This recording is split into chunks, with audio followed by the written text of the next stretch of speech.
Social Media Today, a podcast brought to you by Social Cycle. We talk about all things social media, news, tips, tricks, or hacks to help you take the full advantage of social media. I'm your host, Mohit. This week, Twitter rolled out a new verification system that included new real government IDs.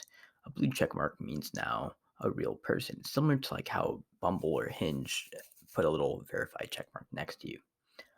Twitter rolls out fleets, aka their version of stories. They rolled out in Brazil last month. Now they're going to India. Twitter is a rising star in India.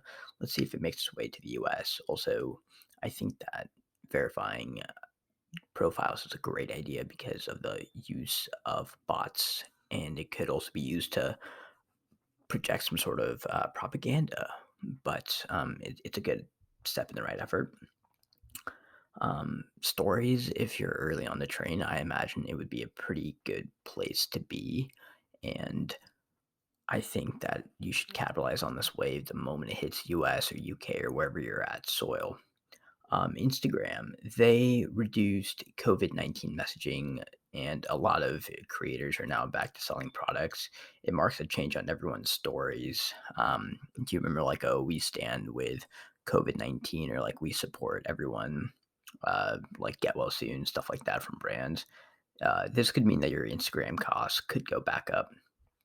I would take advantage of the low ad cost right now. I mean, you should run a few ads, get some data on your pixel, and then you could choose cheaper style ads when you go and retarget your customers when ad costs will inevitably go back up. Now onto LinkedIn. LinkedIn has started adding temporary statuses, so it's similar to Facebook. Could that mean that LinkedIn is becoming the new Facebook? I don't know. This is also a good opportunity to actually see a platform before it gets really big and it monetizes ads. Look at the trend in Facebook. LinkedIn has started to prioritize sharing and the engagement for comments. That's why you see so many comment X for whatever freebie or whatever you have. So I would recommend to use Social Cycle to keep a cycle and keep track of your Instagram and LinkedIn comments and connections and create genuine connections. And I was looking at a study from Takumi. It was just some marketing report, but it said that YouTube and TikTok help influencers establish trust when buying a product more than Instagram or Twitter. TikTok adoption is going up by users of all ages. I found that pretty interesting. And I'm super bullish on TikTok because Instagram is great, but TikTok is like the app itself is just so engaging. Like it auto plays, and then soon it'll start to get a feel of whatever you like, whatever dancing challenges or whatever you are on. I think that if you're a video or if you own a product or a service, you can sort of benefit the audience by creating value or like showing them what exactly they need. So if you have a product, it's like a before and after type thing. If you have a service, it's like a before and after. Um, so if you're looking to start a brand, I would look for TikTok influencer. If you're an influencer focused on TikTok, there's no monetization directly from within the app, but I imagine ads won't be far off. Um, TikTok is a very interesting thing. I'm a very bullish on it. I actually saw that people over the age of 34 were the most affected, like 25 to 34 were most likely to like purchase a product, or it like validates trust in buying a product off of TikTok. Facebook, it seeks to prompt more engagement metrics. So if you comment on something, you'll be able to see like, oh, this many people had thumbs up compared to last week, or it's like comparative. Like, do you remember how Facebook rolled out like the top fans or most engaged or whatever um, comments? So this is something like it.